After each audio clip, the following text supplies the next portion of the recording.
നെഹമ്യായുടെ പുസ്തകത്തിൽ നിന്നുള്ള വായന 9-ാം അധ്യായം 1 മുതൽ 38 വരെയുള്ള തിരുവചനങ്ങൾ. ജനം പാപം ഏറ്റുപറയുന്നു. ആ മാസം 24-ാം ദിവസം ഇസ്രായേൽ ജനം സമ്മേളിച്ചു. അവർ ചാക്കുടുത്ത് തലയിൽ പൂഴി വിതറി ഉപവസിച്ചു. അവർ അന്യജനതകളിൽ നിന്ന് വേർതിരിയുകയും എഴുന്നേറ്റ് നിന്ന് തങ്ങളുടെ പാപങ്ങളും പിതാക്കന്മാരുടെ അകൃത്യങ്ങളും ഏറ്റുപറയുകയും ചെയ്തു. കൂടാതെ ദിവസത്തിന്റെ കാൽഭാഗം തങ്ങളുടെ ദൈവമായ കർത്താവിന്റെ നിയമഗ്രന്ഥം എഴുന്നേറ്റ് നിന്ന് വായിക്കാനും കാൽഭാഗം തങ്ങളുടെ പാപങ്ങൾ ഏറ്റുപറഞ്ഞ അവിടുത്തെ ആരാധിക്കുവാനും ചെലവഴിച്ചു. യെശുവ, ബാനി, കദ്മിയൻ, ഷബാനിയ, ബുന്നി, ഷെറബിയ, ബാനി, കെനാനി എന്നിവർ ലേവ്യരുടെ പീഠങ്ങളിൽ നിന്നുകൊണ്ട് ദൈവമായ കർത്താവിനെ ഉച്ചത്തിൽ വിളിച്ചപേക്ഷിച്ചു. അനന്തരം ലേവ്യരായ യെശുവ, കദ്മിയേൽ, ബാനി, ഹഷ്ബനായ, ഷെറബിയ, ഹോദിയ, ഷബാനിയ, പത്താഹിയ എന്നിവർ ജനത്തെ ആഹ്വാനം ചെയ്തു. എഴുന്നേറ്റ് നിന്ന് നിങ്ങളുടെ ദൈവമായ കർത്താവിനെ എന്നേക്കും സ്തുതിക്കുവിൻ. എല്ലാ സ്തോത്രങ്ങൾക്കും അതീതനായ അവിടുത്തെ മഹനീയ നാമം സ്തുതിക്കപ്പെടട്ടെ. എസ്രാ തുടർന്നു, അവിടുന്ന് മാത്രമാണ് കർത്താവ്. അവിടുന്ന് ആകാശത്തെയും സ്വർഗാതിസ്വർഗത്തെയും ആകാശ സൈന്യത്തെയും ഭൂമിയെയും അതിലുള്ള സകലത്തെയും സമുദ്രങ്ങളെയും അവയിലുള്ള സകലത്തെയും ഉണ്ടാക്കി. അവിടുന്ന് അവരെ സംരക്ഷിക്കുന്നു. ആകാശഗോളങ്ങൾ അവിടുത്തെ ആരാധിക്കുന്നു. അവിടുന്നാണ് കൽദായ ദേശമായ ഊരിൽ നിന്ന് അബ്രാമിനെ തിരഞ്ഞെടുത്തുകൊണ്ട് കൊണ്ടുവന്ന അബ്രാഹം എന്ന പേര് നൽകി ദൈവമായ കർത്താവ്. അവൻ വിശ്വസ്തനാണെന്ന് അവിടുന്ന് മനസ്സിലാക്കി. കാനന്യർ, ഹിത്യർ, അമോര്യർ, പെരീസ്യർ, ജബൂസ്യർ, ഗിർഗാഷ്യർ എന്നിവരുടെ നാട് അവന്റെ പിൻഗാമികൾക്ക് നൽകുമെന്ന് അവിടുന്ന് അവനോട് വാഗ്ദാനം ചെയ്തു. നീതിമാനായി അവിടുന്ന് അത് നിറവേറ്റി. അവിടുന്ന് ഈജിപ്തിൽ തങ്ങളുടെ പിതാക്കന്മാരുടെ പീഡകൾ കാണുകയും ചെങ്കടലിങ്കൽ വെച്ചുള്ള വിലാപം കേൾക്കുകയും ചെയ്തു. ഫറവോയും സേവകന്മാരും ജനവും തങ്ങളുടെ പിതാക്കന്മാരോട് ധിക്കാരം പ്രവർത്തിച്ചത് അവിടുന്ന് അറിഞ്ഞു. അവർക്ക് എതിരായി അവിടുന്ന് അടയാളങ്ങളും അത്ഭുതങ്ങളും പ്രവർത്തിച്ച ഇന്നെന്ന പോലെ അവിടുത്തെ നാമം വിസ്തൃതമാക്കി. അവരുടെ മുൻപിൽ അവിടുന്ന് കടലിനെ വിഭജിച്ചു. ജനം ഉണങ്ങിയ നിലത്തിലൂടെ കടന്നു. അവരെ അനുധാവനം ചെയ്തവരെ അവിടുന്ന് കല്ലെന്ന പോലെ കടലിൽ ആഴ്ത്തി. പകൽ മേഘസ്തംഭത്താൽ അവിടുന്ന് അവരെ നയിച്ചു. രാത്രി അഗ്നിസ്തംഭത്താൽ അവർക്ക് വഴികാട്ടി. സ്വർഗസ്ഥനായ അവിടുന്ന് സീനായ് മലയിൽ ഇറങ്ങി വന്ന് അവരോട് സംസാരിക്കുകയും ഉചിതമായ നിർദ്ദേശങ്ങളും നിയമങ്ങളും കൽപ്പനകളും പ്രമാണങ്ങളും അവർക്ക് നൽകുകയും ചെയ്തു. അവിടുത്തെ ദാസനായ മോശ വഴി വിശുദ്ധ സാബത്തും പ്രമാണങ്ങളും കൽപ്പനകളും അവർക്ക് നൽകി. അവിടുന്ന് അവർക്ക് ആകാശത്ത് നിന്ന് അപ്പവും പാറയിൽ നിന്ന് ദാഹജലവും നൽകി. അങ്ങ് വാഗ്ദാനം ചെയ്ത നാട് കൈവശപ്പെടുത്താൻ അവരോട് കൽപ്പിക്കുകയും ചെയ്തു. എന്നാൽ അവരും ഞങ്ങളുടെ പിതാക്കന്മാരും ധിക്കാരവും ദുശാഠ്യവും കാട്ടി അവിടുത്തെ കൽപ്പന ലംഘിച്ചു. അവർ അനുസരിക്കാൻ വിസമ്മതിച്ച അവിടുന്ന് പ്രവർത്തിച്ച അത്ഭുതങ്ങൾ അവഗണിച്ചു. ദുശാഠ്യക്കാരായ അവർ ഈജിപ്തിലെ അടിമത്തത്തിലേക്ക് മടങ്ങാൻ ഒരു നേതാവിനെ തിരഞ്ഞെടുക്കുകയും ചെയ്തു.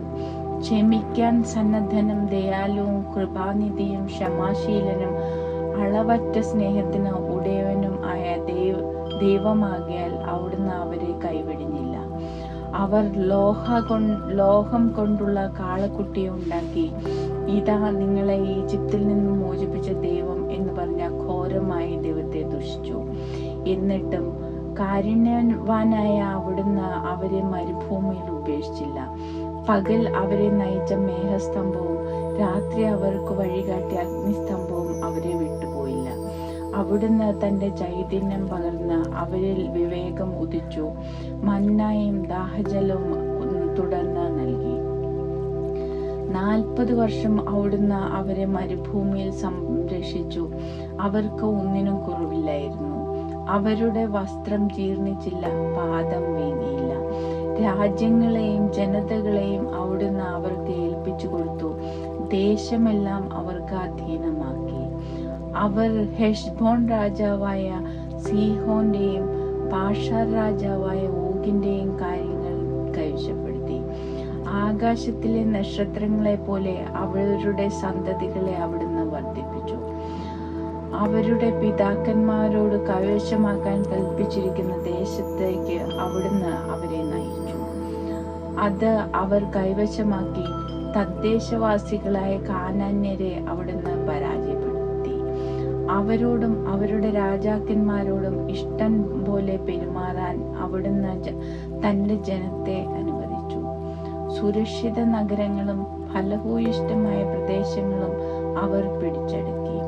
വിശിഷ്ട വിഭവങ്ങൾ നിറഞ്ഞ വീടുകൾ, കിണറുകൾ, മുന്തിരിത്തോപ്പുകൾ, ഒലിവുതോട്ടങ്ങൾ, ഫലവൃക്ഷങ്ങൾ എന്നിവ ധാരാളമായി അവർ അധീനമാക്കി. അവർ തിന്ന കൊഴുത്തു. അവിടുന്ന് നൽകിയ വിശിഷ്ട വിഭവങ്ങൾ അവർ ആസ്വദിച്ചു. എങ്കിലും ധിക്കാരികളായ അവർ അവിടുത്തെ എതിർക്കുകയും നിയമത്തെ അവഗണിക്കുകയും ചെയ്തു. അങ്ങയുടെ അടുക്കലേക്ക് മടങ്ങി വരാൻ ഉദ്ദേശിച്ച അങ്ങയുടെ പ്രവാചകന്മാരെ വധിക്കുകയും അങ്ങയെ ആവർത്തിച്ച് നിന്ദിക്കുകയും ചെയ്തു. അവിടുന്ന് അവരെ ശത്രുകരങ്ങളിൽ ഏൽപ്പിച്ചു. ശത്രുക്കളുടെ പീഡനമേറ്റ് അവർ അവിടുത്തെ വിളിച്ചപേക്ഷിച്ചു. സ്വർഗത്തിൽ നിന്ന് അവിടുന്ന് അവരുടെ പ്രാർത്ഥന കേട്ടു. കാരുണ്യാതിരേകത്താൽ അവിടുന്ന് രക്ഷകന്മാരെ അയച്ച് അവരെ ശത്രുകരങ്ങളിൽ നിന്ന് രക്ഷിച്ചു. എന്നാൽ സ്വസ്ഥത ലഭിച്ചപ്പോൾ അവർ വീണ്ടും തിന്മ ചെയ്തു. അവിടുന്ന് അവരെ ശത്രുക്കൾക്ക് ഏൽപ്പിച്ചു കൊടുത്തു. ശത്രുക്കൾ അവരുടെ മേൽ ആധിപത്യം പുലർത്തി. അവർ അവിടുത്തെ വിളിച്ചപേക്ഷിച്ചപ്പോൾ അവിടുന്ന് സ്വർഗത്തിൽ നിന്ന് അവരുടെ പ്രാർത്ഥന കേട്ടു. അങ്ങനെ കാരുണ്യാതിരേകത്താൽ അവിടുന്ന് പലതവണ അവരെ രക്ഷിച്ചു. നിയമം അനുസരിക്കാൻ അവിടുന്ന് അവരെ അനുശാസിച്ചു. എങ്കിലും അവർ ധിക്കാരപൂർവ്വം അവിടുത്തെ കൽപ്പനകൾ ലംഘിച്ചു പാപം ചെയ്തു. ജീവദായകമായ അവിടുത്തെ അനുശാസനങ്ങൾ പാലിച്ചില്ല.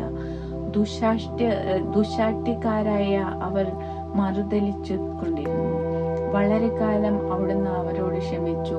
പ്രവാചകന്മാരിലൂടെ അവിടുത്തെ ആത്മാവ് അവർക്ക് താൽക്കീത് നൽകി. എന്നിട്ടും അവർ ഗൗനിച്ചില്ല. അതിനാൽ അവിടുന്ന് അവരെ ജനതകൾക്ക് ഏൽപ്പിച്ചു കൊടുത്തു. എന്നാൽ കാരുണ്യാതിരേകം നിമിത്തം അവിടുന്ന് അവരെ നിർമൂലമാക്കുകയോ പരിത്യജിക്കുകയോ ചെയ്തില്ല. അവിടുന്ന് ദയാലുവും കൃപാനിധിയുമായ ദൈവമാകുന്നു. മഹോന്നതനും ശക്തനും ഭീകരനുമായ ദൈവമേ, ഉടമ്പടി പാലിക്കുന്ന സ്നേഹനിധി, അസീറിയ രാജാക്കന്മാരുടെ കാലം മുതൽ ഇന്നുവരെ ഞങ്ങൾക്കും ഞങ്ങളുടെ രാജാക്കന്മാർക്കും പുരോഹിതന്മാർക്കും പ്രവാചകന്മാർക്കും പിതാക്കന്മാർക്കും അവിടുത്തെ ജനത്തിനും നേരിട്ടിരിക്കുന്ന ദുരിതങ്ങൾ നിസ്സാരമായി തള്ളരുതേ. നീതിയുക്തമായാണ് അവിടുന്ന് ഞങ്ങളെ ശിക്ഷിച്ചത്. അവിടുന്ന് വിശ്വസ്തയോടെ വർത്തിച്ചു, ഞങ്ങളോ ദുഷ്ടത പ്രവർത്തിച്ചു. ഞങ്ങളുടെ രാജാക്കന്മാരും പ്രഭുക്കന്മാരും പുരോഹിതന്മാരും പിതാക്കന്മാരും അവിടുത്തെ നിയമങ്ങളും കൽപ്പനകളും താക്കീതുകളും അവഗണിച്ചു.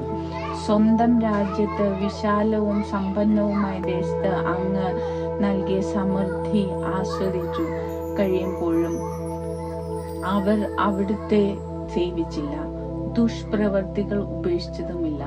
സൽഫലങ്ങൾ നൽവരങ്ങളും ആസ്വദിക്കുന്നതിന് അവിടുന്ന് ഞങ്ങളുടെ പിതാക്കന്മാർക്ക് നൽകിയ ദേശത്ത് ഇന്ന് ഞങ്ങൾ അടിമകളാണ്. ഞങ്ങളുടെ പാപങ്ങൾ നിമിത്തം ഞങ്ങളെ കീഴ്പ്പെടുത്താൻ അങ്ങ് നിയോഗിച്ച രാജാക്കന്മാർ ദേശത്തിന്റെ സമൃദ്ധി അനുഭവിക്കുന്നു. ഞങ്ങളും ഞങ്ങളുടെ കന്നുകാലികളും അവരുടെ വരുതിയിലാണ്. ഞങ്ങളുടെ ജീവിതം ദുരിതപൂർണമാണ്. ഉടമ്പടിയിൽ ഒപ്പുവെക്കുന്നു. തന്മൂലം ഞങ്ങൾ ഒരു ഉടമ്പടി നേതാക്കന്മാരും ലേവ്യരും പുരോഹിതന്മാരും അതിൽ ഒപ്പുവെക്കുകയും ചെയ്യുന്നു.